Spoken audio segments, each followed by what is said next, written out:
Shalom. I'm Messianic Rabbi Eric Walker, and welcome to this edition of Revealing Prophecy.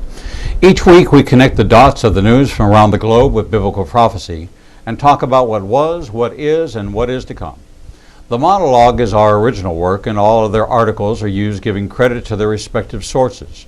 Inclusion of a story is provided for your information only and is not an endorsement of either the views of the author or their theology. Visit ignitinganation.com for a full roster of live daily interviews. We encourage you to download our new Igniting a Nation Apple and Android apps from the App Store and watch all of our live programs on any of your devices. Here is a quick look at what we'll be covering on today's show. I'll be opening up with a monologue followed by a story by Michael Snyder, Korea, Israel, and Turkey all move toward war. Followed by a story by Pete Garcia, The Death of a Nation, Echoes of 1793. And our final story from Damon Duck, Trouble Ahead. As we look at the Bible as a book of prophecy, we begin to realize that there are almost 2,500 prophecies listed in the Bible, of which 2,000 or more have been fulfilled. Given that the Bible proves so reliable a document, there's every reason to expect that the remaining 500 prophecies, those slated for the time of the end, also will be fulfilled to the last letter. Who can afford to ignore these coming events, much less miss out on the immeasurable blessings afforded to anyone and everyone who submits to the control of the Bible's author, God Himself? Would a reasonable person take lightly God's warning of judgment for those who reject what they know to be true about Jesus and the Bible, or who reject Jesus' claim on their lives? As the worldwide COVID pandemic and now nationwide protests and riots leave Americans feeling increasingly unsettled and vulnerable, where are they turning for guidance? It's not to their Bibles. The latest results of the inaugural American Worldwide Inventory, compiled by renowned author and researcher Dr. George Barna, reveal that a majority of adults today no longer embrace the values of honesty, respect for the rule of law, the sanctity of life, and traditional sexual morality when facing moral issues, and are nearly 3 times more likely to depend on themselves or other people for moral guidance, some 61%, than they are the Bible, just 23%, when making decisions of morality. For example, those surveyed were more likely to say it was morally unacceptable to renege on repaying a small debt to a relative, 61%, than to have an abortion, only 44%. When asked their view on engaging in sexual relations with someone that they love and expect to marry in the future, a majority, 56% of Americans, perceive this behavior to either be morally acceptable, 38%, or not a moral issue at all, 18%. Less than half as many, 27%, saw it as morally unacceptable. The seismic shift is not exclusive to or driven by the country's secular populace either. Unless Christian churches return to the basics to restore the foundations of the Christian faith, and parents train their children to embrace those foundations, there's little reason to believe that the coming quarter century in America will include our historical levels of freedom. This survey gives me, as a teacher and a student of the Bible, and the body of Messiah, great concern. I'm wondering what the modern day version is of being a disciple of Messiah. Is the erosion of morality what the Bible calls the great falling away? Certainly there are much larger prophetic pictures unfolding across the Middle East and in China. But is Israel's greatest ally about to turn into a nation of moral relativism and no longer stand for Judeo-Christian values? And if this last pillar of morality is removed, will America remain under the blessings part of Genesis 12:3 and moved to the cursing part of Genesis 12:3? Ask anyone my answer as to what is the most important platform issue in any presidential campaign, and I would venture to guess that everyone who knows me knows that my answer has been and always will be support for the candidate that stands with Israel. Does that mean the sanctity of life is not a huge issue? Of course not. It is the leading cause of preventable death in the world and the number one cause of death in the world today.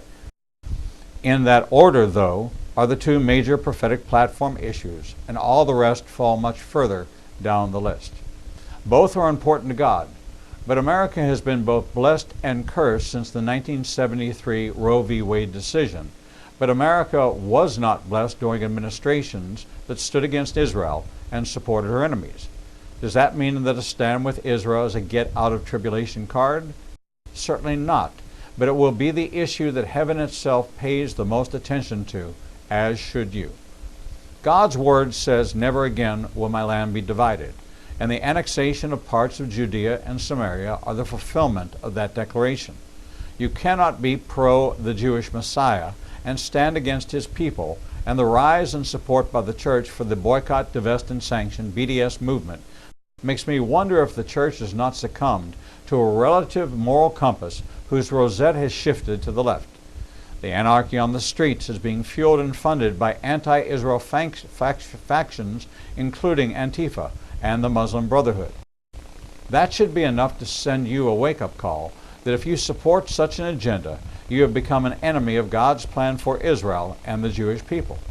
How is that the fulfillment of the call of the Gentiles in Romans 11, which clearly states that the Gentile church is engrafted into the commonwealth of Israel? Do the words, "a house divided against itself cannot stand," or the parable of the sheep and the goats have no bearing on the social justice agenda being peddled on the streets, where one issue merges into another and is now a multiplicity of issues all bundled together with Black Lives Matter, defund the police, hate the Jews, redistribute the wealth, advance socialism, and every other agenda under the sun that can get funding and people onto the streets, wreaking havoc in our major cities? We as believers are being called now more than ever to be ministers of reconciliation and lend an ear to hear what is at the core of real issues and the real challenges to community healing. While we are listening, we must not jump on board any cause which compromises the truth of Scripture and pander to the hive mentality.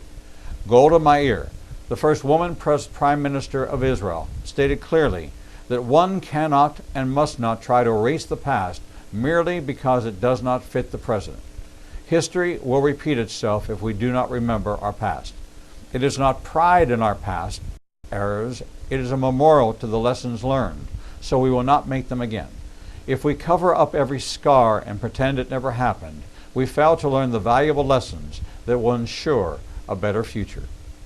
And that, my friends, is today's monologue. And now for our stories.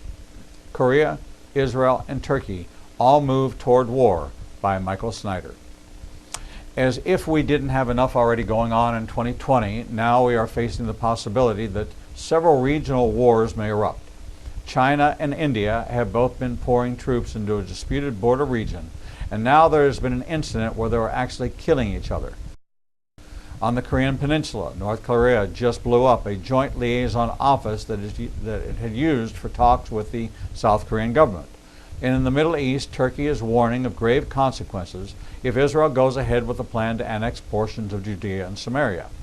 If a major regional war erupts at even one of these flashpoints, it will be another devastating blow for a global economy that is already imploding, and there is a very strong probability that the U.S. and other major Western powers could be drawn into the conflict. Right now, most Americans are focused on our internal problems, and so they're paying very little attention to the growing crisis on the border between China and India. Both nations have sent substantial contingents of troops to an area of the border that has long been disputed, and a meeting that was supposed to diffuse tensions actually resulted in soldiers killing one another. Chinese state media described the incident Monday night in the Gaowan River Valley, where both countries have deployed troops in recent weeks, as the most serious clash between Chinese and Indian soldiers so far, confirming casualties but offering no further details about them. Indian government sources speaking on the condition of anonymity told the Times of India that 20 Indian Army personnel had died in the fighting. American intelligence believes 35 Chinese troops died as well, including one senior officer. A source familiar with that assessment tells U.S. News. The incident took place during a meeting in the mountainous region between the two sides, both of which had agreed to disarm, to determine how the two militaries would safely withdraw their presences from the region. This is the very first time in decades that Chinese and Indian troops have killed each other, and apparently very little shooting was involved. The meeting grew tense and resulted in a physical confrontation between the troops.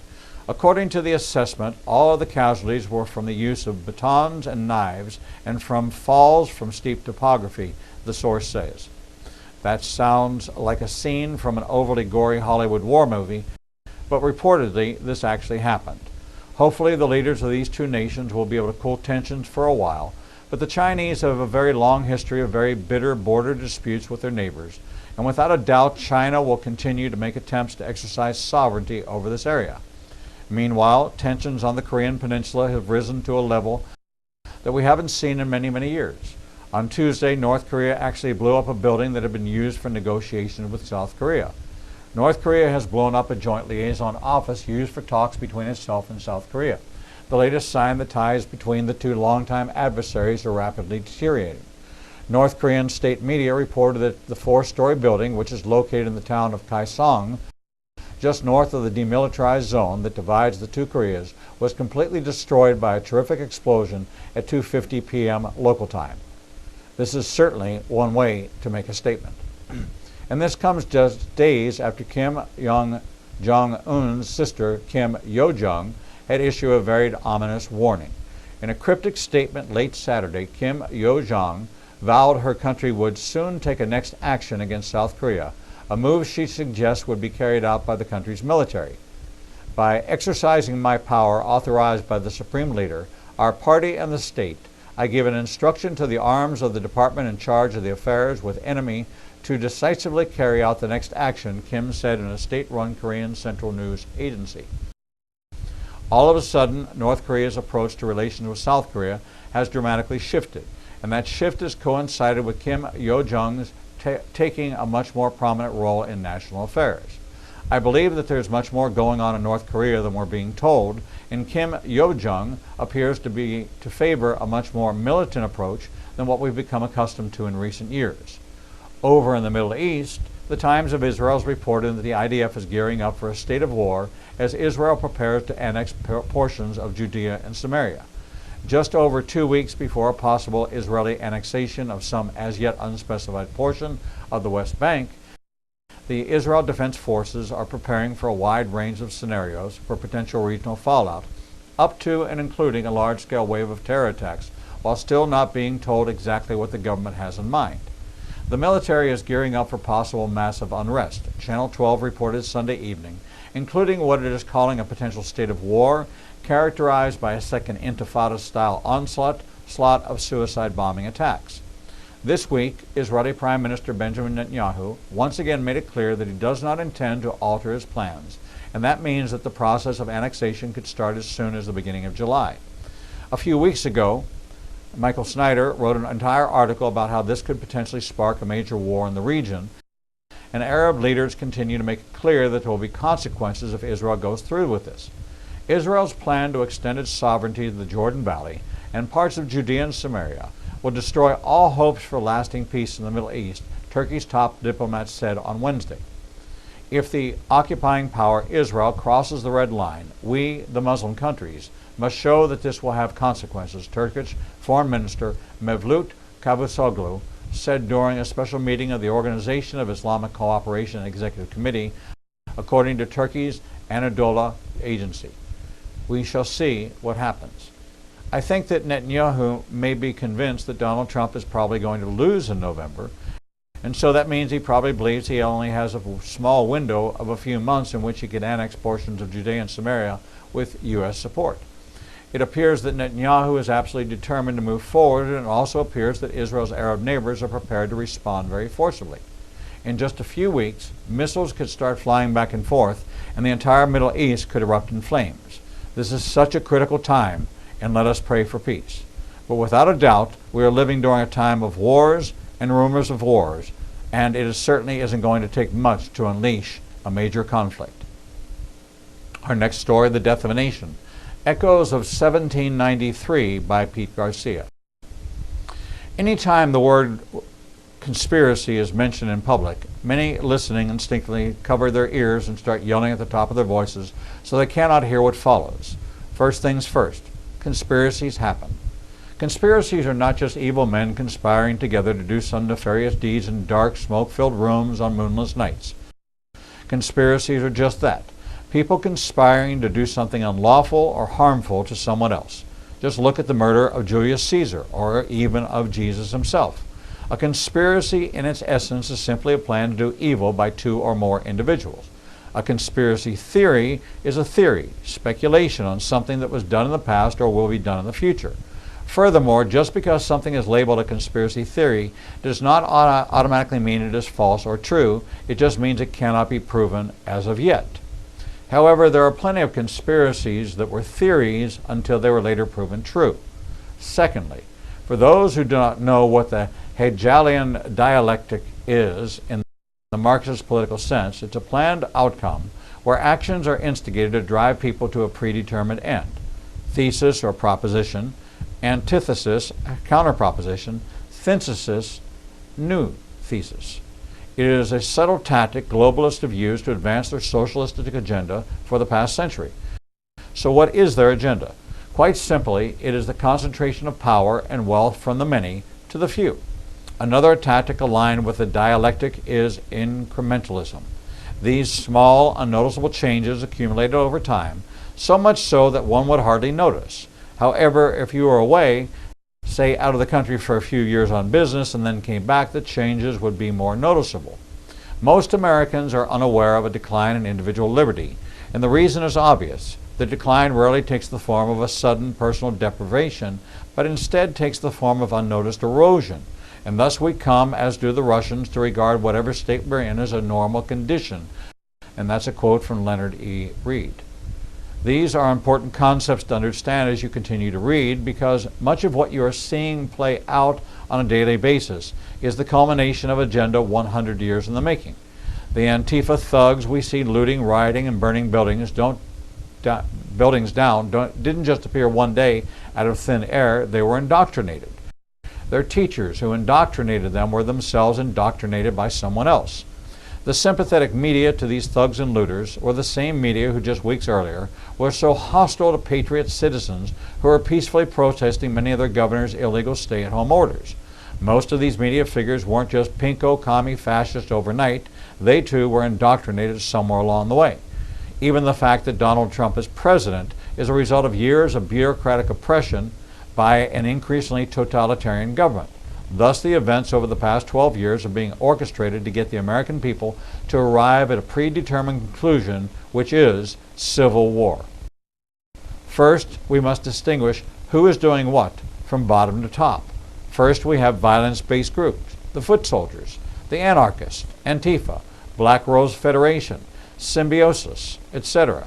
Sectarian racial supremacy, the Black Panthers, the Aryan Nation, Black Hebrew Israelites, Hammerskins, National Front, Black Lives Matter, the political arm, the Ku Klux Klan, etc.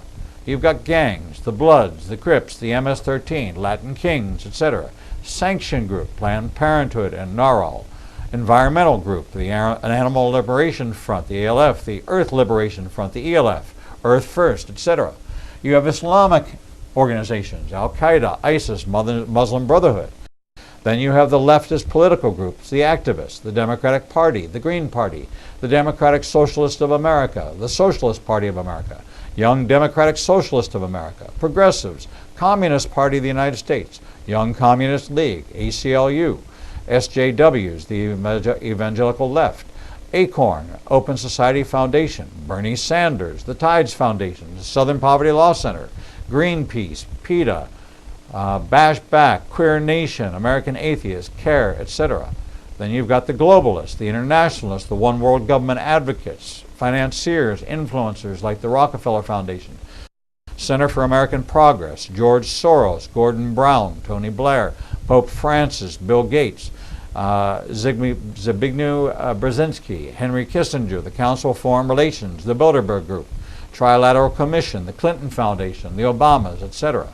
This is just a small sampling of all the different groups out there that are actively and aggressively seeking to divide and destroy the United States from within. These are just some of whom President Trump and patriotic Americans have to contend with on a daily basis going forward. While not all the groups on here advocate for violence, they either see violence as an option or are sympathetic to it, especially when it happens against politically incorrect groups like conservatives, Christians, and those opposed to their radical agendas. While all the groups on here have differing agendas, they do share a common theme that America that is, must become something radically transformed into something it was never intended to be, a pure democracy. Remember, democracy never lasts long. It soon wastes, exhausts, and murders itself. There never was a democracy yet that did not commit suicide. President John Adams. It is no secret that the leftists in media and government are desperately trying to avoid a Trump 2020 victory. They've already spent the last 4 years throwing everything they could at Donald Trump and so far have come up empty. It began with the Access Hollywood tape released prior to the election. When that failed, it went into conspiracy to dismantle the incoming administration through falsified FISA warrants, illegal wiretaps, anonymously leaking classified data to the media, weaponizing certain branches of the government against the new administration, and a 2.5-year investigation. When that came up empty, it immediately moved into another investigation, which resulted in the Democratic House impeaching the president for an alleged quid pro quo, simply for asking about the actual quid pro quo the previous administration actually admitted to doing. When that failed to pass the Senate, the emerging Chinese coronavirus outbreak was coincidentally turned from a non-event to a global crisis overnight. The impact for this was aimed squarely at shutting down the Trump economy, which to date had been Trump's greatest achievement. After months in a self-imposed quarantine and artificial economic pause, Americans began questioning the wisdom in committing economic suicide over a virus with a 99.89% survival rate. Patriots began staging peaceful protests outside of state government offices, primarily in Democratic states. When the COVID-19 threat began to diminish and failed to stop President Trump's momentum, a white police officer in Minneapolis killed an unarmed black American for no apparent reason. This became the new cause célèbre for fighting supposed systemic racism and defunding the law enforcement agencies across the nation.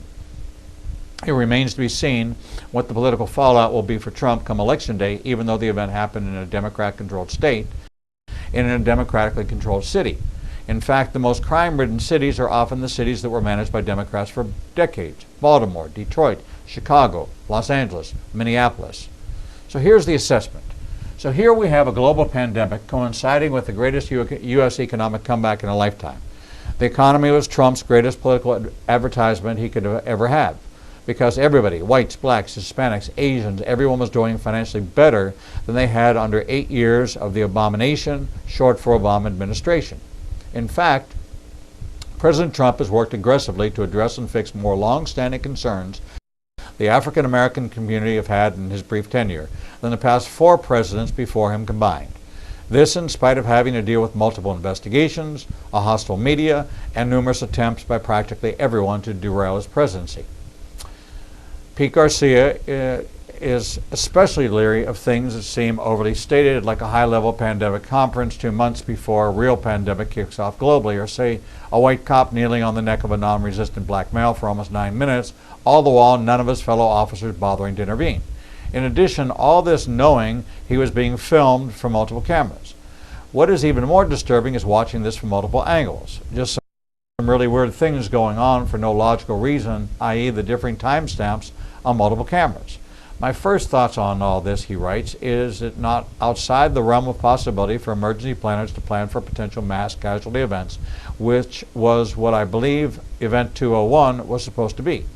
There are many, many disconcerting issues that arose from this high-level exercise that seem to stretch credulity as being completely coincidental. Initial reactions to the outbreak in Wuhan, China was met with zero political panic here in the United States.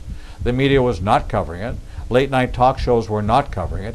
Even Dr. Fauci on January 21st and 26th stated the Wuhan virus, nothing to worry about. In fact, the only politician concerned was Senator Tom Cotton, who immediately warned the White House. However, there was an immediate outcry from the Democrats when Trump shut down air travel from China into the U.S. on January 31st, 2020. He was called a racist, xenophobe, among other terrible names.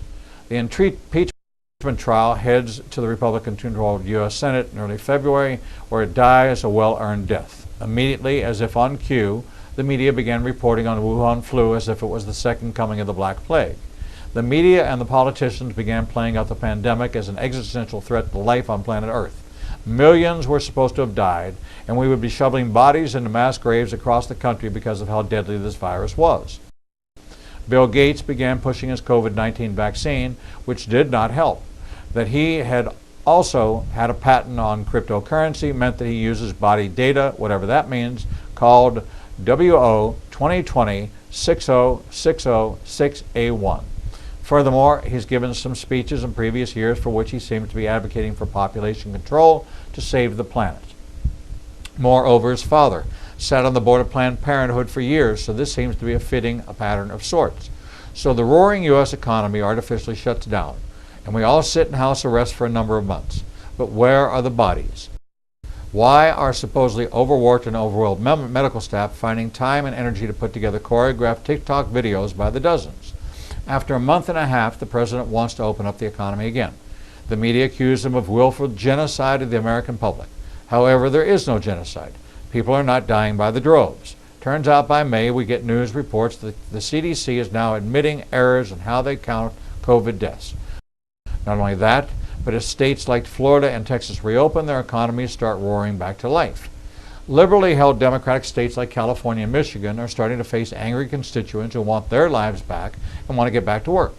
Meanwhile, their Democratic leadership began pushing propagandizing the dangers of voting in person in November of 2020, practically demanding that all voting in the U.S. go to mail-in ballots. Now we come to the tragic death of George Floyd. By early June, practically every American is outraged at what they watched on video. What is strange is that this cop knows he's being filmed. He was doing it on the side of the road in plain view during the day. What did he expect the outcome of this to be? From the outset, I knew this was not simply a case of systemic racism because two of the other cops that stood there and watched were not white. One was Asian and one is of mixed ethnicity. If it was racism, it was the strangest case of it I've ever seen, as Pete Garcia says, in his 46 years. However, the brutality of it was enough to set the country on fire. A country that had already been under house arrest for almost 3 months straight. Within days of the video airing, looters and rioters are overrunning major cities, Democrat blue cities. So much so that even the protesters began fighting back against the looters and rioters in an attempt to prevent their movement from being hijacked. The rioters were largely under the banner of Antifa and Black Lives Matter, both of which fall under the Open Societies Foundation, which is founded and funded by George Soros. This is a fact. Mysteriously stacked bricks, bats, spray paint staged on street corners with no construction. Antifa members caught in the act of paying rioters, bust-in protesters, staged entry and exiting rioting routes and safe spots. They were highly organized instigators, as if they had been planning this for months. The major what the heck question Pete has from the get-go was, why did the officer kneel on his neck for almost 9 minutes? George Floyd had his hands handcuffed behind him while he was lying flat on his stomach. It would have been almost impossible for him to get up, as it were, so it seemed overly unnecessary. It later came out that the two, Derek Chauvin and George Floyd, knew each other from a club they both previously provided security at, which made the case all the weirder. Therefore, Pete Garcia has a theory based on everything he laid out, and it's simple. The left, Democrats, leftist media, academia, Hollywood, all the listed ones we listed prior, along with the internationalists, globalists, and pro-United Nations leaders, cannot tolerate another 4 years of Donald Trump's populist and nationalist agendas. In addition, they will do and have done everything within their power to stop Trump. They first go after Trump's credibility with the Access Hollywood tapes, which was at the tail end of the Me Too movement. It did not sink in. Then they go after Lieutenant General Michael Flynn, Carter Page, and George Papadopoulos and others, attacking anyone attached to Trump in an attempt to derail his first few months in office. Most of these attacks have already been proven false and are now in the process of bringing former Abomination employees in for questioning with the DOJ and the Senate Judiciary process. The ones who went to jail are Schedule 2, were convicted for offenses not connected to the Trump campaign, for example, Michael Cohen and Roger Stone. Then they spent almost 3 years with the Mueller investigation, spending $30 million, and an army of pro-Clinton lawyers trying to dig up any dirt they could on Trump, the campaign, and anyone ever even remotely connected to Trump and Russia. Again, a giant nothing burger. After that report failed, then they got wind of a phone call between President Trump and the President of Ukraine in which supposed quid pro quo happened in an attempt to get Joe Biden's son on fraud and corruption charges. The left lost their mind. They immediately attacked Trump for targeting his political opponent, regardless of the fact that Biden had not even been selected as the Democratic nominee yet. Trump pulls out the boss move and prematurely releases the transcript of the phone call to the Senate and press and proves that there was no there. The Democratic Congress, led by Adam Schiff, proceeded to impeach Trump in an empty show of force, knowing their efforts could not survive the Republican-led Senate. Which brings us to 2020. While the whole country and the left were exercising maximum pressure on the Senate to get them to empower the impeachment, the news of a novel coronavirus began making its way out of China. The first U.S. senator who made any forewarnings about this was Republican Tom Cotton out of Arkansas. In addition, here, China does something unsettling. They lock down national travel from Wuhan to the rest of China, but they do not stop any international travel from Wuhan to the rest of the world. To date, we do not know if the Wuhan flu is a result of shoddy security practices at their biosafety level 4 lab, or intentional release, or their proximity to their wet market, in which animals of all kinds are bought and sold for human consumption. We do not know because China will not work with any other nations on getting to the truth. This has triggered a multinational call for punitive actions against China since they're unwilling to cooperate. This may explain why China's recent aggression in Hong Kong, the South China Seas, and along the border with India have intensified significantly. They are either flexing their muscles trying to distract us or may fear economic repercussions and are shoring up their freedom of movement and control before sanctions or other economic constraints are enforced. Meanwhile, the Department of Justice is wrapping up their year-long investigation with the Durham Report, which will highlight the treasonous activities of the outgoing abomination and an attempt to sabotage the peaceful transition of power to the upcoming Trump administration. While the Democrats' Mueller and Ukraine investigations came up empty, the Durham Report will show absolutely serious felonies committed up and down the abomination's staff, department heads, and other high-ranking cabinet members. I do not think they will go after Obama himself, but you never know. Which may explain the oddly staged and conveniently timed George Floyd tragedy. The left needed a new crisis to derail the country. Now Minneapolis and New York City are two of the largest cities claiming they will defund their police departments. Out of all the cities in the United States, New York City had the highest number of COVID-19 deaths in large part because they claimed they didn't have enough ventilators, masks, gloves, and other PPE, as well as their enforcement of sending COVID-positive patients back to the nursing homes, potentially infecting whole populations that already had weakened immune systems. They also conveniently attributed all deaths to COVID-19, as if people magically stopped dying from the regular flu, cancer, gunshot wounds, car accidents, suicide, amongst other causes. Now these same cities wanted to fund their police departments, after looters and rioters destroyed large sections of their city. If more cities followed suit, such as Los Angeles, Chicago, and Boston, you can rest assured that businesses and law-abiding citizens will flee those cities in droves, hollowing out those metropolises, which will destabilize those states, causing more chaos leading into the 2020 elections. So what's the conclusion here? And the world is passing away, and the lust of it, but he who does the will of God abides forever, from 1 John 2:17. In the title, Pete Garcia mentions 1793 because that was the year Marie Antoinette met her gruesome beheading in the height of the French Revolution, which lasted from 1789 to 1799. Although the success of the American Revolution some years earlier resulted in the American colonists overthrowing British monarchical rule. The success of America was a result of divine providence and men with the forethought to create a constitution whose rights are derived from God, not man. Furthermore, a constitution whose laws were designed to limit government, not individual freedom and property. The bloody and violent French Revolution became, as it were, the standard for all future revolutions to follow. The French Revolution was not based on any divine guidance, but on human secularism. The Declaration of the Rights of Man and Citizen make no mention of a creator granting man inalienable rights, but rather the rights of the society. It was in 1799 that the French General Napoleon Bonaparte seized power in a coup d'etat and ruled as an absolute dictator for the next 13 years. While it might seem politically correct to call for the abolishment of organized law enforcement, a nation whose foundation is built on laws, yet does not enforce them, is begging for anarchy. Pete Garcia's prediction is that neither Minneapolis nor New York City will actually defund their police departments. The mayor of those cities may agree to it, but the governors will probably shoot those ideas down. Furthermore, if they actually did defund them, you would see both citizens and businesses fleeing in droves for fear of what follows. Isn't that the point of George Soros, Bill Gates, Tony Blair, and Gordon Brown? the Vatican, the Rockefeller Foundation, and countless other Agenda 2030 proponents. They want a one-world government run by the United Nations, which all nations fall under the umbrella of their international sovereignty. They had been busy building their dream of a globalist utopia for decades, and in 2016, Americans overwhelmingly rejected that dream by electing Mr. Populist Nationalist himself, Donald Trump. Now the United States stands like a giant roadblock, derailing their dreams of this singular globalist system. They have come too far now to quit and will do whatever it takes to get him out of office so they can finish dismantling our Constitution, our economy, and our democracy. From their perspective, the United States may have been born from a righteous revolution, but it will die by suicide. If the Lord tarries and allows Trump to win the 2020 election, we may go forward as a nation and buy ourselves a little bit more time.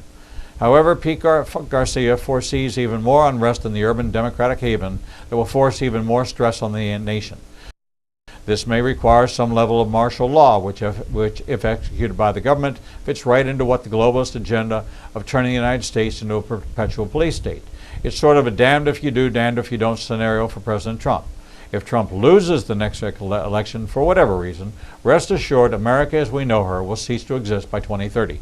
The most likely scenario is that if Trump loses, and it appears to be a blatantly fraudulent coup d'etat attempt by the left to hijack the election, the U.S. will go into civil war again. Not because we're sore losers, but because we know that if we lose the election, our country is lost forever. After getting a small glimpse of democratic totalitarianism with the quarantines and the feeble, beta-like responses from the city and state governments during the riots, our nation will not survive 4 years under another democratic government. We almost got our own version of Bastille Day last week when violent rioting broke out near the White House in Washington, D.C. Unfortunately, this might be a taste of what is coming in the not-too-distant future. I'm not of the illusion that Trump can fix all that ails our nation. There are too many enemies actively seeking to destroy us from within to ever humanly change that fact. On the other hand, I'm equally convinced that there are many deplorables out there who would not just willingly roll over and let the left take the nation again. I have said this for many years now, but the U.S. is heading towards another civil war. I used to think that it happened after the rapture, not before. However, if we continue on this path to lawlessness and anarchy, which may mean we are closer to the rapture than we think. The Bible already told us the United States is not in Bible prophecy. That means despite our best intended "Make America Great Again" slogans, something happens to our great nation that sidelines us from being a major player in the last days. I do not want that to happen, but as the late Chuck Missler used to say, Bible prophecy is just history written in advance. It is going to happen whether we like it or not. Look at Isaiah 46, 9, and 10.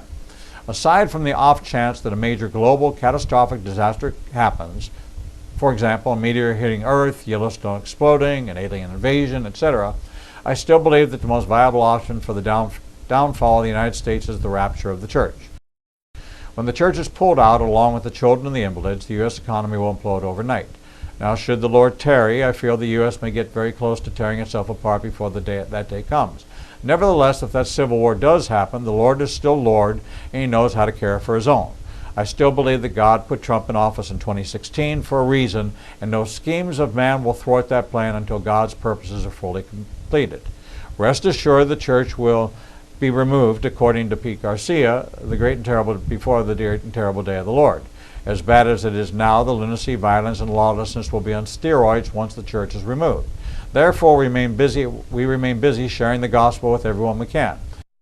We also need to be vigilant and vocal about what is coming upon the earth, and it may be that our message now falls on deaf ears and hardens hearts, but God is still long-suffering, that all may come to a saving faith in Messiah Jesus. Perhaps God raised us up in this generation to be that clarion call to that most hated, that most hard-hearted of generations, whose minds are given over to the base natures, unable to come to the truth. However, there's still many who will be saved on the other side of the rapture. Those left behind will have to contend with a very frightening world, and the reward might be martyrdom. But we see a multitude who cannot be counted coming out of the tribulation and standing before the throne after the rapture. And it gives us hope that our message now is not in vain, and that many may still yet be saved. Brethren, I do not count myself to have apprehended, but one thing I do, forgetting those things which are behind, and reaching forward to those things which are ahead, I press toward the goal for the prize of the upward call of God in Christ Jesus, from Philippians 3:13 and 14. Our last story, Trouble Ahead by Damon Duck. When asked about the signs of his coming, part of Jesus' reply was famines, pestilence, earthquakes, persecutions, etc., from Matthew 24, 7 through 9. Coronavirus, locusts, damaged churches, synagogues, etc. Kingdom against kingdom, ethnos against ethnos, people group against people group. Matthew 24:7 conclude black race against white race, Sunni Muslims against Shiite Muslims, etc. Matthew 24:12, iniquity shall abound, abortion, gay marriage, riots, deceit, etc.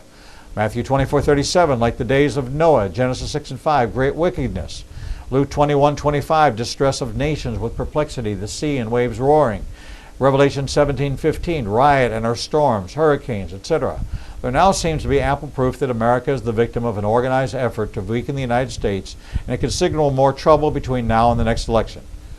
Damon Duck concluded that Antifa, Black Lives Matter, extremist group, and socialists that give large sums of money to the Democrats and their party and to a lesser number of Republicans are tools of the deep state. If these people knew Bible prophecy, they would realize that God will let the deep state succeed, and their submission to Satan in the beginning of an unstoppable worldwide day of trouble on earth, Zephaniah 1:15. Here are 10 signs that there is more trouble to come. 1. On June 2nd, 2020, David Hodges reported that Social Security is a risk, and the impact of Medicare is up in the air because of the coronavirus lockdown. Millions of people are out of work and not paying into these funds, but the money is still going out, and some politicians are delaying the economic restart. Those on Social Security and Medicare need to vote in November. Remember the politicians that refused to lift their stay-at-home orders when they were asked to let their citizens go back to work. Politicians that say hundreds of people marching in the streets, rioting and looting won't spread the coronavirus while refusing to allow churches and business to open because of the coronavirus are clearly not acting in the best interests of our nation. Number 2, concerning a global economic collapse in the tribulation period, on June 1st, 2020, the Congressional Budget Office projected the U.S. will lose about $16 trillion in gross domestic product over the next 10 years as a result of the coronavirus shutdown. As that great sermon says, there is a payday someday. 3. On May 29, 2020, the U.S. Supreme Court essentially ruled that the First Amendment freedom of religion clause in the United States Constitution can be set aside by biased public officials. Chief Justice Roberts wrote an opinion that essentially said it's not unlawful for public officials to discriminate against churches by limiting attendance at church services, even though those same public officials did not limit attendance at bars, stores, theaters, and other places. As Damon Duck understands what Roberts said, under certain circumstances, political officials may have broad authority to act without being questioned, despite the plainly stated freedom of religion clause in the U.S. Constitution. This kind of distorted thinking is no different from the thinking that says women have a constitutional right to an abortion. Setting aside the U.S. Constitution has caused decades of trouble in our nation. 4. On June 3, 2020, it was reported that a former lawyer in the Obama administration posted a $250,000 bail for the woman accused of throwing a Molotov cocktail into a police car in New York City. The alleged firebomber is also accused of passing out Molotov cocktails to other rioters and looters. She was arrested in a van that was carrying bomb-making materials, and police have at least one photograph of her carrying a Molotov cocktail. It was reported that the former Obama administration lawyer that bailed out the firebomber received scholarship to attend law school from the Council on American Islamic Relations, CAIR, and the Paul and Daisy Soros Fellowships for New Americans. Paul is the nephew of George Soros. George Soros denies that he's funding riots and lootings, but his foundations have contributed millions of dollars to Democrats, Obama, Clinton, Biden, Antifa, and Black Lives Matter. Some will say that this point of view is too political, but it's not hard to find the political affiliation of the officials that protected the rioters and looters while citizens were being injured and killed, mostly black people whose lives didn't matter to the thugs and politicians that surrounded themselves with security forces, and business and police cars were burning. It is a fact that New York Democratic Mayor de Blasio's daughter was arrested. Democratic presidential candidate Biden's staffers took up an offering to bail out protesters, and a lawyer in former President Obama's administration bailed out a woman accused of throwing a Molotov cocktail in a police car. On June 6, 2020, 6 policemen were injured in Seattle by improvised explosive. Jesus said, "Every kingdom divided against itself is brought to desolation. Every city or house divided against itself cannot stand," in Matthew 12 and 25. We may be well witnessing a new world order attempt to divide the U.S., and God may be allowing it because President Trump is pushing for a map that will divide Israel, Zechariah 12 and 3. People are ignoring God and the Scriptures, and that's a real problem. Number five, perhaps Christians should notice that a church, St. John's Episcopal Church in Washington, D.C., has been torched. A church, St. Patrick's Cathedral in New York, two churches, St. Paul's Episcopal Church and West Broad Church of Christ in Richmond, Virginia, have been vandalized. A Jewish group, Beth Ahava in Richmond, Virginia, had its windows broken out, and several synagogues in Los Angeles have been damaged. The members of these churches and synagogues had nothing to do with the wrongful death of George Floyd, and for whatever it's worth, many black people are not blaming President Trump because his approval rating is going up with them. Lawless people with no respect for God desecrated these churches and synagogues, and it's a reminder that the ultimate lawlessness was the Antichrist against the Christ is coming in 2 Thessalonians 2:5-12. Number 6, on June 5, 2020, the Minneapolis City Council agreed to disband their police department and replace it with a nonviolent public safety group that doesn't fear our residents and murder black men, according to one of the council members. They offered few details about how this will work or when it will start. The mayor is opposing it, and the other politicians, including the mayor of New York, are talking about defunding the police. Change is needed, but without the police, lawlessness and anarchy will increase, and former New York policeman Dan Bongino predicts that thousands will die. Now, Damon Dick says, I'm not a prophet, but if politicians go through with this, I predict it will fail, and they will call for UN troops to be brought in to disarm Americans. Number 7, on May 28, 2020, Prime Minister Netanyahu indicated he will move forward on the annexation of about 30% of Judea and Samaria on July 1, 2020, and he will accept Palestinian demilitarization rule, but not a state over part of the Promised Land. In connection with this, Palestinian Authority leaders are consulting with Arabs, international groups, terrorist groups, and others on ways to stop the annexation. For what it's worth, it's Damon Duck's understanding that the Palestinian Authority will not be allowed to have an independent state unless two things happen. One, they agree to a peace treaty in the next 4 years from Israel's agreeing to it, and two, they are no longer a threat to the existence of Israel. Their agreement is not worth the trash that I set outside my house on the road. 8. On June 1, 2020, IDF Minister Benny Gantz, ordered the Israel military to prepare to deal with increased terrorism and violence when Israel annexes parts of Judea and Samaria. He said, striving for peace while maintaining security, peace and safety, is foundational for every Israeli citizen. Saying peace and safety is a reminder of trouble ahead, 1 Thessalonians 5:3. Number 9. On June 1, 2020, it was reported the U.S., Israel, and Saudi Arabia are holding secret discussions with Jordan's knowledge to change the makeup of the Islamic Waqf that controls activities on the Temple Mount with the goal of advancing President Trump's peace proposal. Jordan is supposed to appoint, fund, and control the Islamic Waqf, and Jordan has often refused to change the process. But Waqf members died, need to be replaced, etc., and some of the newer members have stated taking money from Turkey. Jordan is quietly discussing changes with the United States, Israel, and Saudi Arabia to get Turkey, non-Arabs, out of the picture. People should not conclude this will lead to a rebuilt temple, but it is linked to Trump's peace proposal, and it signals a softening of the Islamic position on the Temple Mount. Saudi Arabia is seeking a better relationship with Israel, and Jewish access to the Temple Mount would be a major breakthrough. Saudi Arabia is even encouraging the Palestinian Authority to start negotiating Trump's peace proposal with Israel. Number 10, on June 6, 2020, it was reported that a national emergency had been declared in Pakistan, where a locust plague of biblical proportion is threatening 25 million people with famine. The bottom line, Luke 21:28, look up, lift up your heads. True Christians will escape the worst of the trouble ahead, according to Damon Duck. And that, my friends, is this week's edition of Revealing Prophecy. This program, along with Revealing the Bible, are only available after they air through the Biblical Truth Library. Visit IgnitianNation.com and check out the Biblical Truth Library, or look on your apps and follow our guest lineup of our daily broadcast of Revealing the Truth. Follow us online through Facebook, Twitter, Instagram, and subscribe to our YouTube channel, where you can catch up on over 1,000 interviews and never miss any of our great guests. Download our new Apple and Android apps, the Igniting a Nation app. Your comments and questions are always welcome, and you can use the contact form found on IgnitianNation.com. Don't forget our regular live broadcast on Monday through Friday, 10 a.m. to 1 p.m. You can now watch a second channel on IgnitianNation.com live, and a feed of 24 hours, 7 days a week of some of our featured guests. You can watch it on your apps. You can watch it on Apple TV, Android TV, on Amazon Fire, and on Roku.